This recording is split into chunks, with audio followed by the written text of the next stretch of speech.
আসসালামু আলাইকুম ওয়া রাহমাতুল্লাহি ওয়া বারাকাতুহু। আলহামদুলিল্লাহি রাব্বিল আলামিন ওয়াল আকিবাতুল লিল মুত্তাকিন ওয়াসসালাতু ওয়াসসালামু আলা আশরাফিল আমবিয়াই ওয়াল মুরসালিন নবিয়িনা মুহাম্মদ ওয়া আলা আলিহি ওয়া সাহবিহি ওয়া মান তাবিআহুম বিইহসানিন ইলা ইয়াউমিদ্দিন, আম্মা বা'দ। সম্মানিত দূরের ও কাছের দর্শক ও শ্রোতামণ্ডলী, আল্লাহ রাব্বুল আলামিনের অশেষ মেহেরবানিতে আমরা শুরু করতে যাচ্ছি শাইখুল ইসলাম মোহাম্মদ বিন আব্দুল ওয়াহাব রাহিমাহুল্লাহ রচিত কিতাবুত তাওহীদ আল্লাযী হাক্কুল্লাহি আলাল আবিদ কিতাব থেকে 43তম অধ্যায়। তো এই অধ্যায়ে লেখক রাহিমাহুল্লাহ কিতাবুত তাওহীদের যে বিষয়টা আলোচনা করবেন তা হলো মা জাআ ফি মান লাম ইয়াকনা বিল হালিফি বিল্লাহ, অর্থাৎ অধ্যায়টি হলো আল্লাহর নামে কসম করে কিছু বলার পরেও যে সন্তুষ্ট হতে পারল না, তৃপ্ত হলো না, তার ব্যাপারে সতর্ক কি এসেছে সে সম্পর্কে। তো কিতাবুত তাওহীদ, নাম কিতাবুত তাওহীদ, তো যে আল্লাহর নামে কসম করা সত্ত্বেও রাজি হতে পারল না, যে কসম করলো তার সামনে, তার সাথে সম্পর্ক হলো যে আল্লাহর নামে কসম, এটা হচ্ছে আমাদের জন্য উচিত। আল্লাহর নামে কসম করে নেওয়ার পরে যদি সেটা মেনে নেওয়া হয়, এটা পরিপূর্ণ মেনে না নেওয়া হয়, তাহলে এটা পরিপূর্ণ তাওহীদের পরিপন্থী। যে কসম করে আমার সামনে বলল যে আমি এটা করি নাই, আল্লাহর কসম আমি এটা করি নাই, এটা মেনে নিতে হবে, কারণ সে আল্লাহকে সামনে রেখে এটা বলেছে। তাহলে আল্লাহর সম্মান রক্ষার্থেই তার কসমটা আমাকে মেনে নিতে হবে। আর যদি না মেনে নেওয়া হয়, আল্লাহর প্রতি তার সম্মান বোধটার ঘাটতি বলতে এখানে তাওহীদের ঘাটতি হয়ে যায়।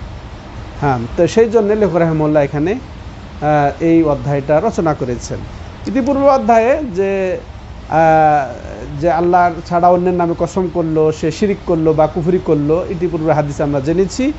আর এখানে অন্যভাবে লেখক রাহিমাহুল্লাহ এনেছেন, সেটা আমরা শুনব লেখকের থেকে। তাহলে এই অধ্যায়ের উদ্দেশ্যই হচ্ছে যে আল্লাহর নামে যে কসম করলো অথচ সেটা মেনে নেওয়া হলো না, তাতে সে সন্তুষ্ট হতে পারলো না, এ ব্যাপারে যা কিছু সতর্কীকরণ এসেছে, হুঁশিয়ারি এসেছে সে সম্পর্কিত। তাহলে এটা এই উদ্দেশ্য হচ্ছে এরকম। এবার আমরা এই মর্মে লেখক রাহিমাহুল্লাহ একটি হাদিসই এখানে যুক্ত করেছেন দলিল হিসেবে, আর এরপরে তিনি অধ্যায় শেষ করেছেন।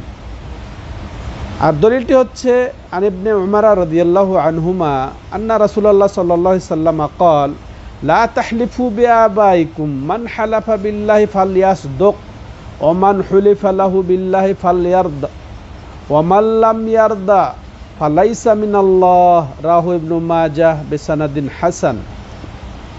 আব্দুল্লাহ ইবনে উমর রাদিয়াল্লাহু তাআলা আনহুমা বর্ণনা করে বলছেন যে রাসূলুল্লাহ সাল্লাল্লাহু আলাইহি ওয়াসাল্লাম বলেন, লা তাহলিফু বিআবাইকুম মান হালাফা বিল্লাহ ফালিয়াসদুক, যে তোমরা তোমাদের বাপ দাদার নামে কসম করো না। রাসূলুল্লাহ সাল্লাম কি বললেন? যে তোমরা তোমাদের বাপ দাদার নামে কসম করো না। এরপরে কি বললেন? মান হালাফা বিল্লাহ ফালিয়াসদুক, আর যে আল্লাহর নামে কসম করবে সে যেন সত্য কসম করে, মিথ্যার ওপর যেন কসম না কাটে। এরপরে রাসূলুল্লাহ সাল্লাম বলছেন ওমান হুলিফা লাহু বিল্লাহ ফালিয়ারদা, আর আল্লাহর নামে কসম করে যাকে বলা হলো সে যেন তাতে রাজি হয়ে যায়, সেটা মেনে নেয়, মানে সে যেন মেনে নেয়, ফালিয়ারদা, সে যেন মেনে নেয়, ইনডাইরেক্ট আদেশ। আর রাসূলুল্লাহ সাল্লামের, এমনকি আল্লাহ রাব্বুল আলামিনের আদেশ সাধারণত ফরজ বুঝায়, ওয়াজিব বুঝায়। যদি ফরজ এবং ওয়াজিব থেকে এটা লঘু করার বা এটা ছোট করার, সুন্নত হওয়ার যদি দলিল না থাকে, তাহলে যে যার জন্যে কসম করা হলো আল্লাহর নামে সে যেন তা মেনে নেয়, সে যেন এতে সন্তুষ্ট হয়ে যায়। অমাল্লাম ইয়ারদা, পক্ষান্তরে, যে এখানে হুঁশিয়ারি, এটার সাথেই আমাদের অধ্যায়ের সম্পর্ক। পক্ষান্তরে যে সন্তুষ্ট হবে না আল্লাহর নামে কসম করা সত্ত্বেও, ফালাইসা মিনাল্লাহে, আর তাইলে অবশ্যই তার থেকে আল্লাহ রব্বুল আলামিন মুক্ত, তার থেকে আল্লাহ রব্বুল আলামিন মুক্ত। আল্লাহু আকবার, কত ভয়াবহ হুঁশিয়ারি। এখানে হাদিসটার এটা হচ্ছে অর্থ। এখানে হাদিসটার দিকে একটু ব্যাখ্যায় যাই, যে লা তাহলিফু বে আবাইকুম, তোমরা তোমাদের বাপের নামে কসম করো না। তাহলে মায়ের নামে কসম করবো নাকি? না, এটা উল্লেখ হয়েছে শুধু বাপের নামে। তার মানে শুধু বাপ না, মা না, ছেলে মেয়ে, এমনকি যে কোনো পীর, ওলি বুজুর্গ, কারো নামে কসম করা এখানে যাবে না। এখানে আমভাবে এখন গায়রুল্লাহ, এক কথায় গায়রুল্লাহর নামে কসম করা। তবে এখানে বাপের কথা উল্লেখ করা হলো কেন? ওলামায়ে কেরাম লিখছেন এর ব্যাখ্যায়, বা বলছেন যে আসলে রাসূলুল্লাহ সাল্লাল্লাহু আলাইহি সাল্লামের উপস্থিতিতে একজন বাপের নামে কসম করে বসেছে। তো এই প্রেক্ষাপটেই তিনি সঙ্গে সঙ্গে উপদেশ স্বরূপ তিনি বলেছেন যে লা তাহলিফু বিআবাইকুম, তোমরা তোমাদের বাপের নামে কসম করো না। কিন্তু এই নির্দেশ সব ক্ষেত্রেই, মায়ের ক্ষেত্রে, ওলির ক্ষেত্রে, যে কোনো আত্মীয় স্বজনের ক্ষেত্রে, বড় লোকের ক্ষেত্রে, যে কোনো বিষয়ের ক্ষেত্রে, এক কথায় আল্লাহ ছাড়া যে কোনো কিছু ক্ষেত্রেই এটা প্রযোজ্য। এবার মান হালাফা বিল্লাহ ফালিয়াসদুক, যে হলফ করবে, যে কসম করবে, যে শপথ করবে আল্লাহর নামে, সে যেন সত্য কসম করে, মিথ্যা কসম না করে। অর্থাৎ যে আমি করি নাই, করে নাই, এটা যেন সত্য হয়, সে সত্যই করেছে আর বলবে যে আল্লাহ আমি করি নাই, এরকম যেন না হয়। বরং যে কসম করবে সে যেন সত্য কসম করে। কারণ মুমিনের আসল বা সাধারণত আমরা সবসময় সত্য কথা বলবো। আল্লাহ রাব্বুল আলামিন বলছে ইয়া আইয়ুহাল্লাযীনা আমানু আমাত্তাকুল্লাহ ওয়া কুনু মা'আস সাদিকিন, হে ঈমানদারগণ তোমরা তাকওয়া করো আল্লাহকে, আর তোমরা সত্যবাদীদের অন্তর্ভুক্ত হও। তাহলে সত্যবাদীদের অন্তর্ভুক্ত হওয়ার জন্য আল্লাহর নির্দেশ রয়েছে। তাহলে সত্যবাদীদের অন্তর্ভুক্ত হলে আমরা সাধারণত সব সময় সত্য কথা বলবো। আর রাসূলুল্লাহ সাল্লাল্লাহু আলাইহি ওয়াসাল্লাম কি বলেছেন? আলাইকুম বিসসিদক, তোমাদের জন্য সত্যবাদিতা হচ্ছে অপরিহার্য। তোমরা সত্য কথা বলবে, এটা তোমার জন্য জরুরি। তাহলে এটা সাধারণ কথা।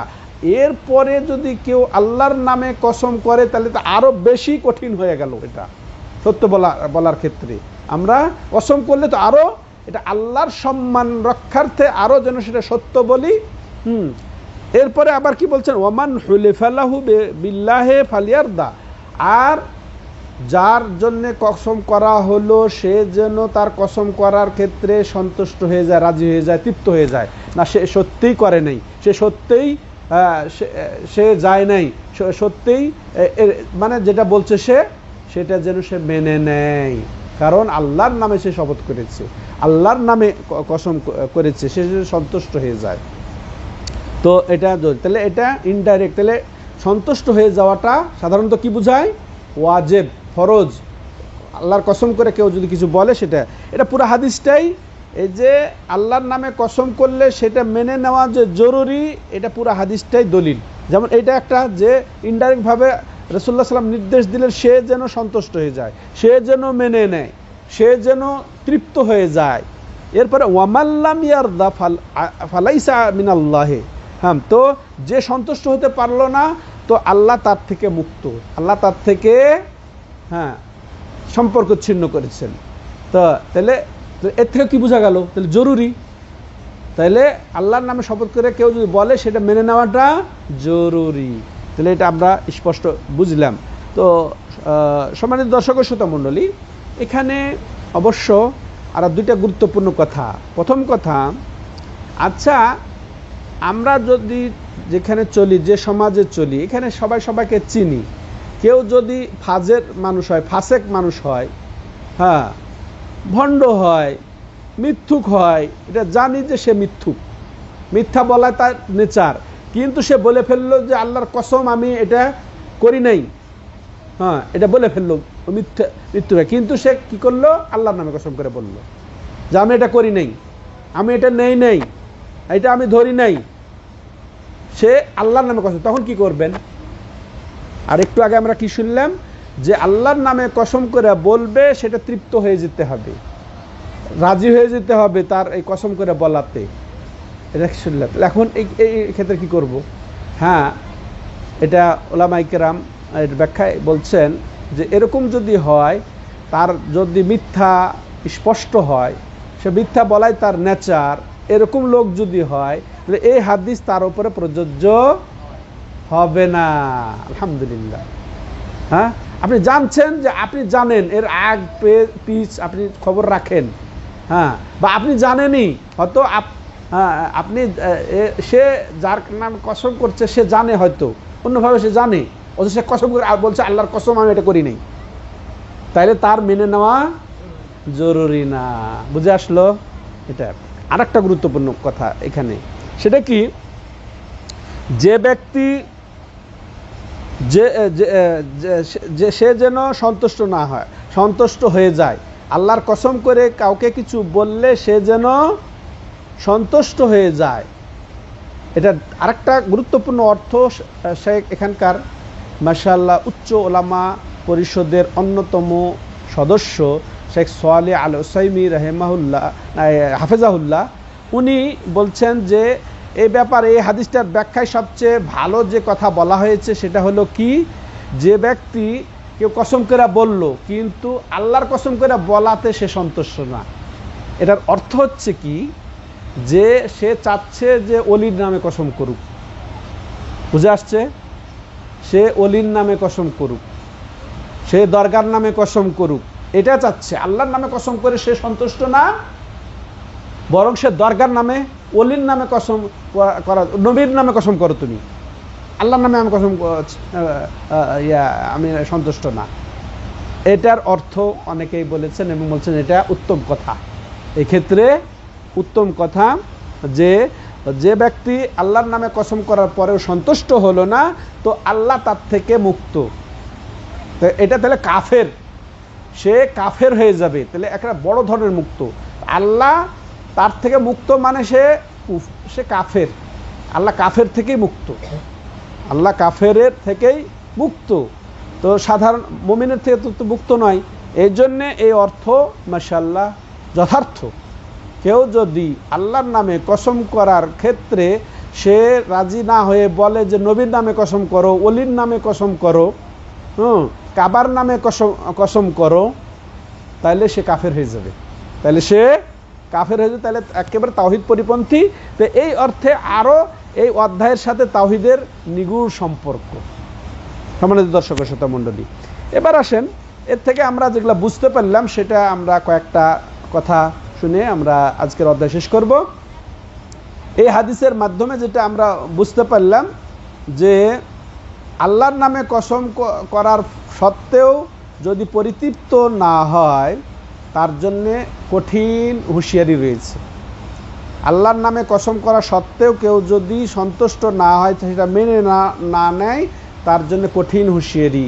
এক হচ্ছে কি, আল্লাহ তার থেকে মুক্ত, তাহলে ওইটা বললাম বড় কুফরি হতে পারে, না হলে কমপক্ষে কাবিরা গুনহা, যদি ওই জন্য না হয়, ঠিক আছে, কাবিরা গুনহা।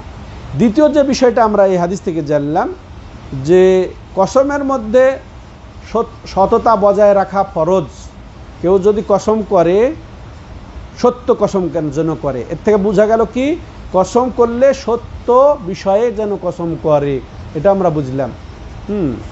এরপরে আরও যেগুলো আমরা জানলাম যে কসমের ক্ষেত্রে মিথ্যা বলাটা জায়েজ নেই, এটা হারাম। কসমের ক্ষেত্রে মিথ্যা বলাটা জায়েজ নেই। তেমনইভাবে মুসলমানের ওপরে ভালো ধারণা রাখাটা উচিত। কেউ যদি কসম করে আল্লাহর নামে, ভালো ধারণা করে আমি কি করব, বিশ্বাস করে নিব। হ্যাঁ, তো যদি তার অবস্থাটা স্পষ্ট না হয়, কথার কথা আপনি তাকে চিনেন না, সে সত্য বলে না মিথ্যা বলে এটা জানেন না, কিন্তু কসম করে সে কথার কথা, আপনি বাজারে কিনতে গেছেন, কেউ কাউকে তো চিনে না, ও আপনাকে চিনে, আপনি তাকে চিনেন, তখন ও কসম করে যদি বলে যেটা এটা আমি আল্লাহর কসম করে বলছি এটা আমার এই দামে কেনা, বিশ্বাস করে নেন, ওর আল্লাহর ওপর ছেড়ে দেন। ও যদি কমেও কিনে থাকে, আল্লাহর উপরে ছেড়ে দেন, ওর জানেন না যে ও মিথ্যা বলে, হ্যাঁ স্পষ্ট না ওর মিথ্যাটা, তাহলে আপনি কি করবেন? মেনে নেন। অপরিচিত লোকের আল্লাহর নামের কসম মেনে নেওয়াটা জরুরি। হ্যাঁ, আর যদি পরিচিত হয়, তার অবস্থা জানা যায়, সে মিথ্যুক, সে মিথ্যাই বলে, মিথ্যা তার নেচার, তো আপনার তার বিশ্বাস করাটা জরুরি নেই। দেখেন এক্ষেত্রে একটা উল্লেখযোগ্য ঘটনা সহিহ বুখারীতে এসেছে, সহিহ মুসলিমেও এসেছে, যে ঈসা ইবনে মারিয়াম আলাইহিস সালাম দেখছেন যে একজন চুরি করলো বা চুরি করছে, তখন তাকে বলছেন তিনি, তুমি চুরি করছো? হচ্ছে লা ওয়াল্লাহি লা ইলাহা ইল্লাহু, হচ্ছে আল্লাহর কসম, শুধু আল্লাহর কসমই না, লা ইলাহা ইল্লাল্লাহ, আল্লাহে আমি চুরি করছি না। তখন ঈসা আলাইহিস সালাম দেখছেন যে চুরি করছে, তখন কি করেছে জানেন?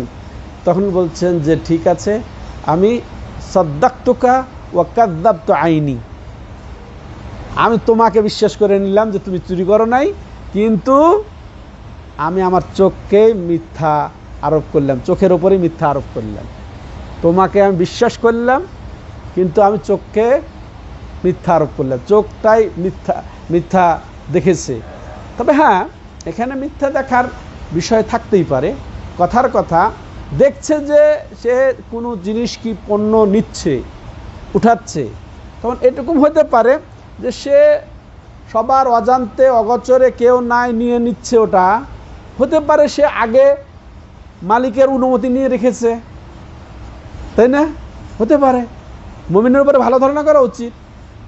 বা সে চুরি করে নাই, দেখছে, উল্টে পাল্টে দেখছে জিনিসটা, হ্যাঁ, ওজোর খুঁজতে হবে আমাদেরকে, ঠিক আছে? মুমিনের প্রতি ভালো ধারণা রাখতে হবে, একেবারে স্পষ্ট না হওয়া পর্যন্ত, তাই না? সন্দেহ রাখা যাবে না, এক কথায় সন্দেহ রাখা যাবে না, সম্মানিত দর্শক ও শ্রোতা মণ্ডলী। এরপর আর একটা কি বিষয় আমরা এখান থেকে জানলাম, উজুবু তাসদিকে মান হালাফা বিল্লাহি ইযা কানা মিন আহলিল ঈমান। তবে মুমিনরা যদি আল্লাহর নামে কসম করে, তো সেটা বিশ্বাস করা নেওয়াটা ফরজ। হ্যাঁ, ফালিয়াসদুক, সে যেন সত্য বলে, আর ফালিয়ারদা, সে যেন তার কসমটাকে মেনে নেয়, তার কসমটাকে মেনে নেয়। আল্লাহু আকবার। হ্যাঁ, তো এই ছিল আজকের অধ্যায়। আল্লাহ রাব্বুল আলামিন আমাদেরকে তৌফিক দান করেন যে তাওহীদকে পরিপূর্ণরূপে সর্বক্ষেত্রে বাস্তবায়ন করা। আর তাওহীদ পরিপন্থী, তাওহীদ কমতি হয় বা তাওহীদ শূন্য হয়ে যায়, এরকম যাবতীয় কর্ম, কথা, বার্তা সব থেকে আল্লাহ রাব্বুল আলামিন আমাদেরকে হেফাজত করেন। হাদা হুয়া সাল্লাল্লাহু আলা নবিনা মুহাম্মদ ওয়া আলা আলিহি ওয়া সাহবিহি আজমাইন। সুবহানাকাল্লাহুম্মা ওয়া বিহামদিকা আশহাদু আল্লা ইলাহা ইল্লা আনতা আস্তাগফিরুকা ওয়া আতুবু ইলাইক।